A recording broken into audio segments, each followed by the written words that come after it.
Jadi 6,5 miliar itu fix tidak tepat? Fix, bukan fix.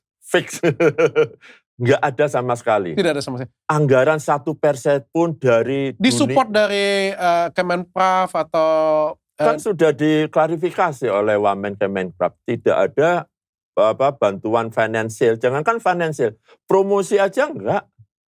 Padahal kami beraudiensi ke Kemenparekraf dan Kementerian Kebudayaan. Diapresiasi, Per Vicky bagus. Oh iya? Bagus.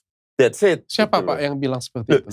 Dua-duanya ada, Wamen Kemenparekraf sama Wamen Kebudayaan. Oh, mengatakan bahwa filmnya bagus. Diapresiasi kan untuk kontribusi memeriahkan 80 tahun. Karena nggak ada dari semua lini segmen baik yang formal, informal yang berkontribusi seperti itu.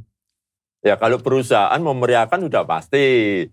Di daerah-daerah lomba-lomba. Nah, di film nggak ada. Kalau konser musik, budaya pasti ada sih. Konser Merah Putih atau Gerak Jalan, itu ada. Tapi di film ini yang segmented proklamasi, karena nggak worth it. Karena nggak worth it.